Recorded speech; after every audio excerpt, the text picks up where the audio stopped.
Hey friends, we all love the holidays, but we're entering that week where every group you've ever been a part of wants you to bring, just a little something. And if you're anything like me, you're running low on time, energy, and probably that holiday budget too. But don't worry, honey, I'm throwing you a lifeline. Tonight I'm sharing some last-minute, semi-homemade, 3-ingredient holiday appetizers and snacks. They look festive, taste amazing, and come together quicker than you can find your car keys. Nobody will suspect how easy they are, especially this sneaky little 2-ingredient one that everybody went wild for. I'm Mel, welcome home. Let's make some easy holiday snacks that are gonna save your time, your wallet, and your sanity. Tonight, I am gonna share a really quick little 3-ingredient appetizer. We're starting with some of these big burrito-sized flour tortillas. I'm using some whipped cream cheese. It's already like fluffy and soft, but you can use regular cream cheese. Just, get it softened a little bit so that you can spread it out. And I'm gonna spread a thin layer all across this little tortilla. And now I'm going to sprinkle mine with some of this everything bagel seasoning. We love this. It's really got some crunchy stuff in it. You've got poppy seeds, dehydrated onions and garlic, some sesame seeds. It's really good. Then I'm just going to start rolling it up very tightly here. And you can get so creative with this. If you have different flavors of cream cheese you want to try in here, different seasonings, you could put some cheddar cheese in here. We might do one with some jelly. That would be really good. Some jelly on top of this cream cheese. You could do like cinnamon and sugar. Oh, the possibilities are endless. Now, I've got a serrated knife. This is my tomato knife from Beretta Cutlery, but I am going to use it to cut in here onto these. I just feel like the serrated knife works best. I'm gonna try to hold them together, and I can usually get about 8 or 9 of these, and then, this is the chef's tax here on the end. We just eat those. I've got about a tablespoon of butter. I think I need to cut it down a little bit here. It's about medium heat. And I'm going to lay my little pinwheels in here just like this. I want to start with the seam side down. And I'm sure you could make these in the air fryer and spray them with a little spray, and they'd probably get nice and crispy. But honey, there's something about doing these in the butter, in the skillet. It's top tier, next level. And we're just gonna flip these over. You can use your fingers till you get all your sides done. And I'm gonna cook them or brown them. We're not really cooking them on each side until we get them fully crispy and coated. You can see here that I've added some others in here. I've got 2 different rolls. That both of these are the everything bagel and cream cheese. I even try to get mine turned up on the little sides here and get it all the way around. And I did decide to do one with some jelly. I asked Patrick which one he wanted me to use, and he said the cranberry, raspberry, orange. I think that's a great little holiday festive choice. This is his favorite flavor of jams from Jam and Jams. So I was not surprised with his choice. And we're just gonna get it spread out. And I hope I didn't use too much. We're gonna give it a nice little roll up. I need to move these cranberries in just a little bit. We don't want them to come out the end. Yeah, I'm bad to use too much on these. Let's get these cut and we'll do them next. If I ain't made too big of a mess out of them. It's hard when you're doing these. You always think you need more inside of these than what you do. Now we're just going to remove them off to a plate. You want to let them set for about 5 minutes before you eat them. Number 1, they're going to be hot. And then number 2, you want your cream cheese to kind of set up just a little bit. I'm going to give my skillet a good little wiping out of the butter I've already used because I don't want it to scorch. Let's put a little bit more in here. And now we're going to place our little jelly ones in. If you do a sweet one with jam or jelly, you always want to save it for last because it's going to get messy. Let's just let them cook up now on each side. Patrick had a great idea. He said, sprinkle some powdered sugar over these. Good thinking, Dad. I mentioned these might be good dipped in some honey or something like that. Excuse my fingers. And that's when he said the powdered sugar. Great idea. All right, let's give them a try. These are the ones with the everything bagel seasoning. Okay. Can't talk. That's so yummy. Taste it as soon as you bite into it, don't you? Those are good. Which I love the everything bagel. I like frying them in butter too. The air fryer's great, but it's like a grilled cheese. You just can't beat something like this fried in a little butter, can you? Makes all the difference. This is like almost like a little fruit-filled beignet looking thing. I was excited to try it because this is one of my favorite jams. Yes, it is.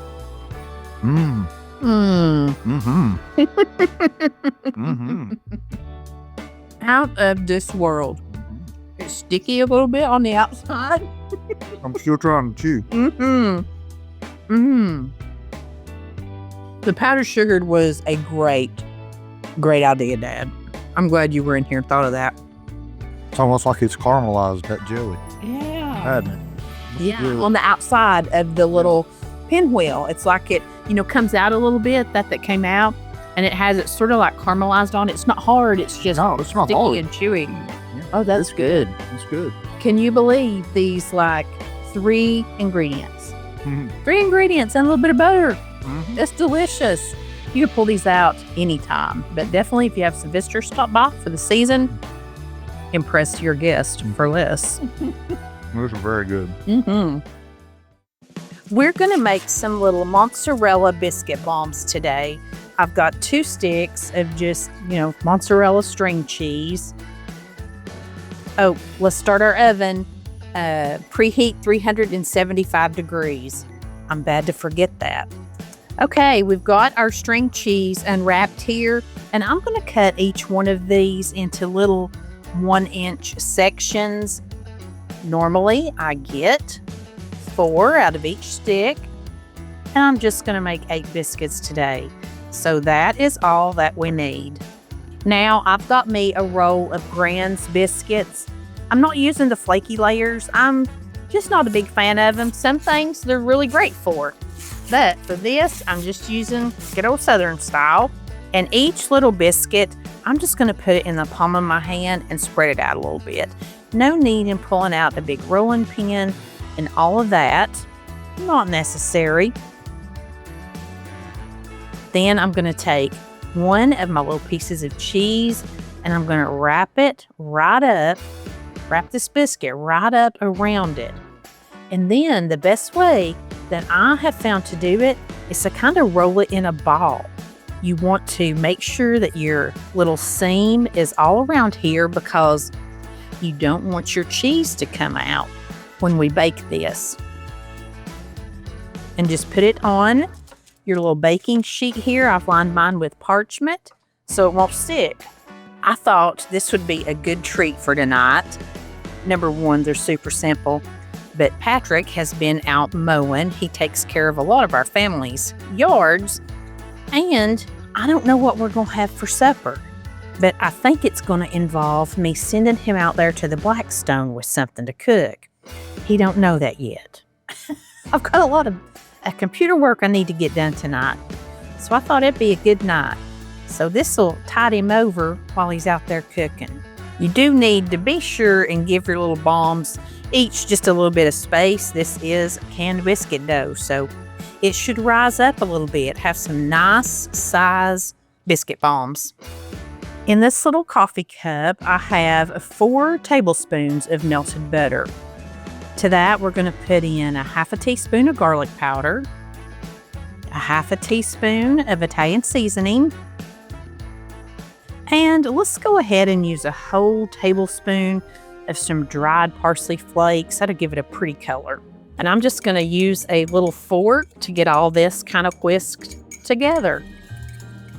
And now I'm just going to take a little pastry brush and brush each one of these little biscuit bombs with some of this butter that's infused with all these wonderful little seasonings. You want to get all around the sides of it. Now, if that just doesn't look and smell good enough to eat already, we are going to take some grated Parmesan cheese and we're just going to barely sprinkle the tops with this. You probably don't even need a tablespoon or two for these. Just barely get them. Then we're going to put these in that 375-degree oven for about 12 to 15 minutes until those biscuits are nice and golden brown and the cheese is gooey and melted. And I let mine go 15 minutes because I like mine really pretty and brown. And then, just because I have a little extra, let's just dab them with just a little bit more butter. We'll just dab. Okay, Dad, try a big mozzarella garlic biscuit bomb. See if Oh, yeah, that was style with the. Oh my God. Dang. It ain't gonna quit. That is not going to stop. I've got a little marinara there. There you go. Just make a wrap out of it, right? I guess. Got some marinara sauce down Now, here. how hot is this? I don't know how hot it is. Baby. Is that good? Oh, it's very good. I love bread and cheese, don't we? So Tastes good. the garlic too. Oh yeah, it's got some Italian seasonings and garlic. Is it good enough you think you'd go out there and make supper on the Blackstone? Maybe some burgers? I got a lot to do tonight. I could probably do that. He probably can. He's a good man. I'm probably not. He's a good man. Enjoy your bombs. That's very good, Mom. Good, good. Canned biscuits and string cheese are two things I always have in my fridge. Melt a little butter, throw some herbs on it. Honey, these are delicious. It's a party food for game days or Friday night movie night. It's a beautiful appetizer. It's really easy, but you get a really big payoff for it. So simple, your guest will love it. Every December, I take a look back over the year, and this time I realize that I've been getting my meat from Good Chop for almost 3 years now. Honey, I guess when I find something good, I just stick with it. And Good Chop has been a triple threat winner for me. Number one is their quality. They are America's #1 meat and seafood home delivery service, and everything is sourced exclusively from American farms and fisheries. I'm done guessing what the grocery store's going to have in stock and if it's going to be any count. With Good Chop, I get exactly what I want, and it comes vacuum sealed, frozen at peak freshness, ready to stock in my freezer, and every product tastes incredible. Number 2 is variety. I'm a creature of habit, but Good Chop has over 100 options to choose from, like USDA choice and prime steaks, 100% grass-fed beef, organic chicken, wild-caught seafood, responsibly raised pork, and even bison and lamb. And growing up in the East Tennessee, we didn't eat a lot of seafood, so I never knew what to buy, but Good Chop has made it easy. Now salmon is one of our regular favorites. I've made their Pacific cod and even these Dungeness crab legs. These are things that I never thought I'd be able to cook at home. Number 3 is value. Their plans fit any size of family and you get to customize everything. Choose how often you receive a shipment, pause or cancel anytime, and they back it all with a 100% money-back guarantee. And get this, Good Chop has not raised the price of their base plan in over 4 years.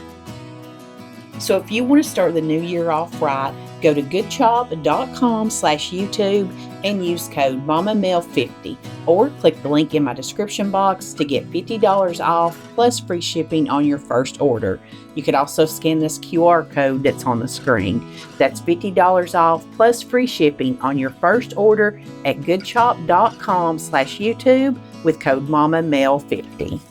And thanks, Good Chop, for being a longtime supporter of the channel and keeping my freezer stocked with only the good stuff. Today, we're going to make a cute little appetizer using some crescent dough. Let's go ahead and get our oven preheating to 375 degrees. Going to put just a little bit of flour out here on my little cutting board. Spread it out a little bit. And as you can see, today I'm using the crescent dough sheets. Normally, I just have crescent rolls. I really watch my budget, especially on appetizers and stuff like this. Convenience dough is wonderful, but it can get pricey, especially the name brand. So I usually buy the store brand, which they don't have in the dough sheet. It's just in the little rolls, so you have to pinch it together, which is not a big deal. Just pinch all those seams together if you need to. But the little roll is super handy. It saves you a lot of trouble. I'm going to stretch it out to make it a nice triangle. These are going to be cranberry and brie cheese crescent dough bites. They're just going to be made in little mini muffin tins. And I'm going to cut my dough into 24 pieces. The best way that I know to do this and get pretty even is to cut it in half.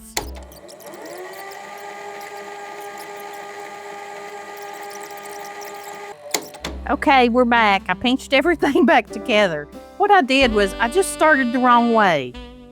I always start these on the long end.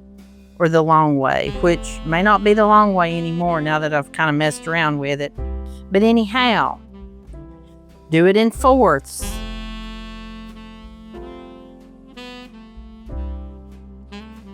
So I've got 4. Now we're going to do these instead of 8s. We're going to do these in 6 rows. So let's start right here in the middle.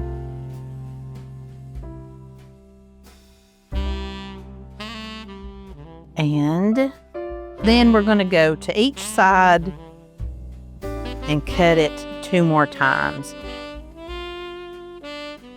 So I've got 12 on each side. All right, the hard part's over.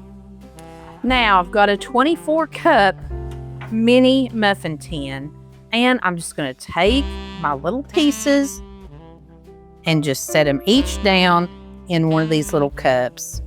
Some of them I have to pinch back together. They got destroyed, no fault of their own. Look at there, friends.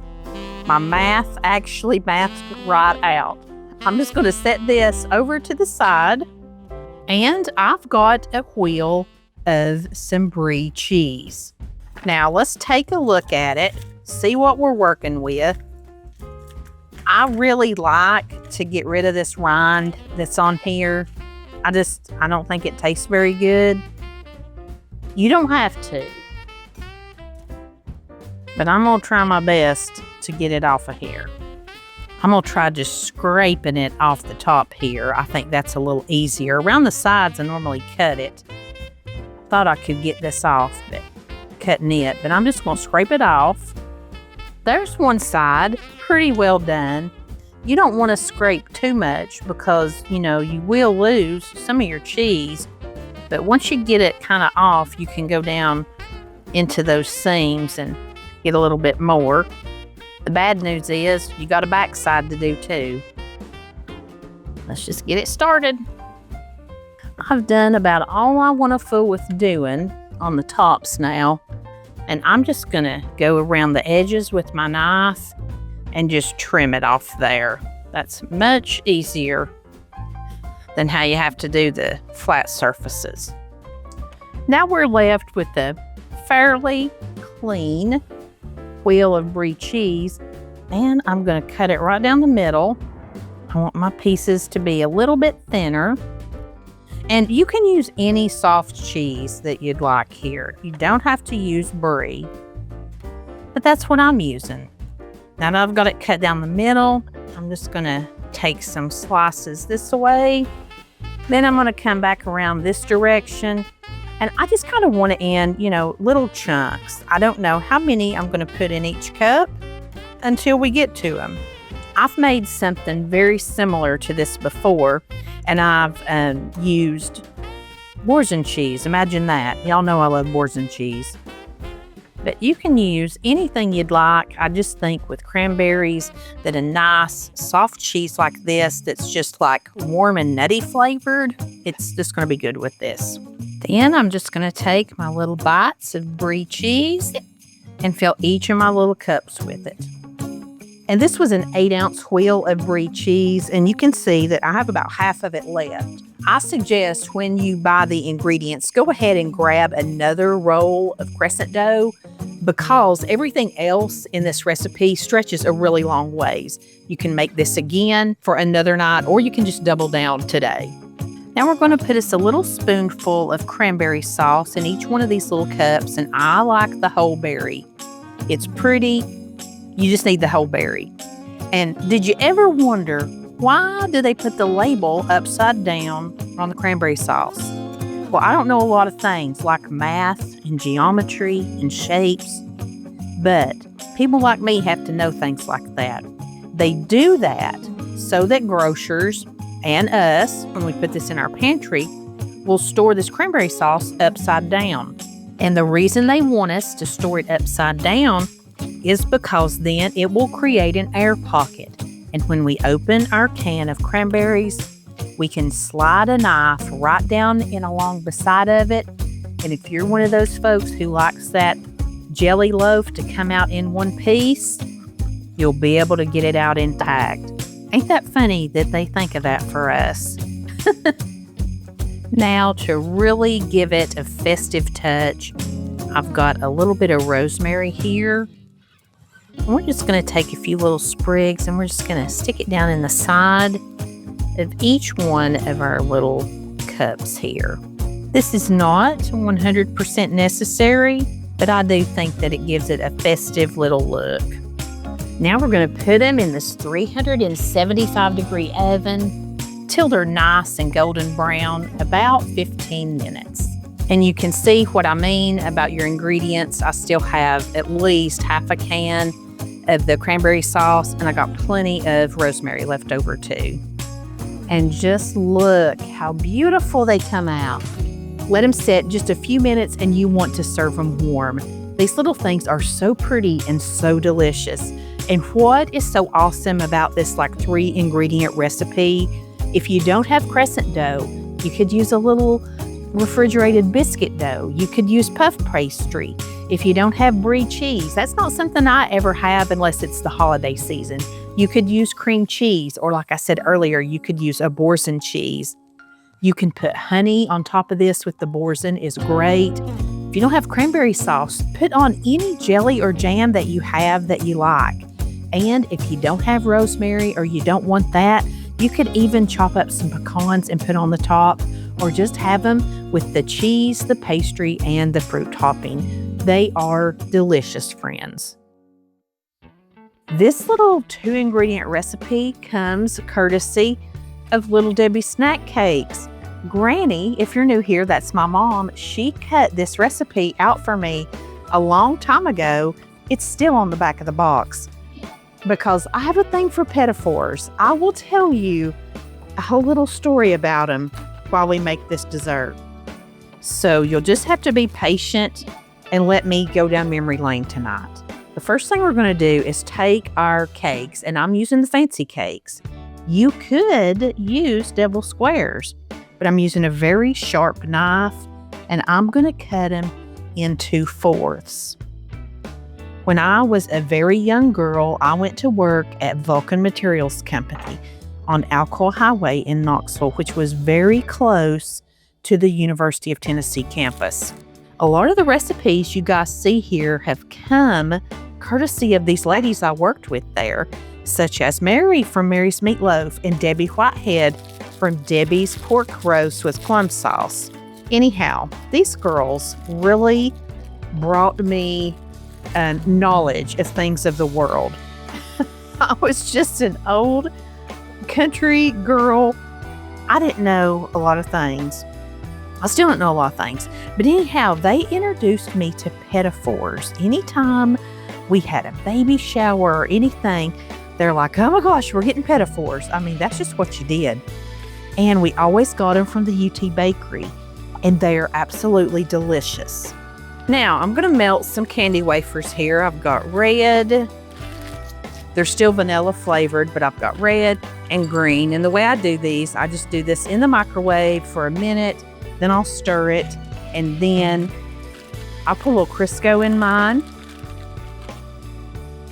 Then I'll do it another 30 seconds and get it nice and smooth. But we're just going to do one color at a time. You want to get it nice and smooth. Anyway, that was many, many moons ago, way back in the early 90s. Fast forward here to 2023, when my oldest daughter was getting married. I said, we are having an old-fashioned shower with some Petit-fours. Now I'm just going to take a little cake and I'm going to put it in here and I'm going to cover it in this red chocolate. Red chocolate. It's red vanilla coating.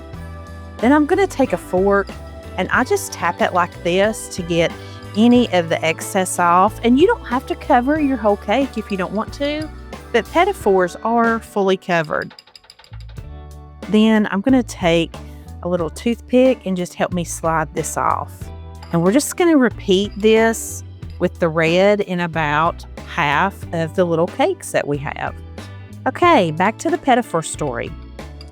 When my daughter was getting married, I wanted him for a shower. I called all over Blount County. Honey, some of the bakeries I called, the people that answered the phones, didn't even know what a Petit-four was. I was like, what is going on? Is this not a thing anymore? So I thought, I'm just going to call UT Bakery. You know, they still made them and they were still open to the public and they were cheaper. There was one place in Maryville that did them, but they were kind of expensive. I have to be honest with you. Granny had some from there before and they weren't that good. So anyhow, I got them ordered from UT. I had to pick them up on a Friday afternoon. It was a game day weekend. I don't know if you've ever been to the University of Tennessee campus, but that place is huge and there's always some kind of construction going on over there. Well, honey, I tore off over there in my little self. I had Granny with me and Maddie was with me. Honey, we were all over that campus trying to find how to get into where the bakery was now. I was all up and down streets all over the place. At one point, I even ran up on a curb pretty bad. I took a little chunk out of my tire and I thought, man, these Petit-fours are going to end up costing me a lot of money and Patrick Effler is going to be so frustrated with me. But anyhow, I finally found the little bakery and the woman said, honey, they've taken your Petit-fours to the wrong place. She said, do you know where such and such is? I must have looked like a deer in the headlights because, of course, I did not know. That little lady, she said, let me get my keys. We've moved on to our green ones here. Anyway, I jumped in the car with this lady and I left my mama and my baby daughter walked in the car at some loading dock at the back of some building over at the University of Tennessee. And honey, this little lady from the bakery, we went on a full-on quest. She went all over that campus hauling me around and she found my Petit-fours. And they hadn't been eaten yet. They just got sent to the wrong place. And honey, them was the best tasting things. We had such a laugh over that. What a conundrum we got into. And that was a nice lady. We had the best time riding around that campus talking. But we had such a fun time, but it was a mess. But that's just the kind of people we have here in East Tennessee. If you're here in Vol Country, honey, they go above and beyond for you here. And if you're just a friend of mine, if you're in my life, that's just the kind of things that you can expect to get into with me. I've always said, it ain't easy to be my friend. I get a lot of big ideas, but I ain't always great on execution. So moral of the story is, if you want some good pettifours, take yourself over there to UT Bakery, call and order you some. They're the best I've ever had. I'm going to finish these up and we'll come back and we're going to decorate them. Okay, my red ones have pretty much set up. So I'm going to do a little abstract thing down here on just a couple of them. I'm going to take a fork and I'm going to sling me some of this green right over the top of them. If I had some little white melts, that would be really pretty on here too.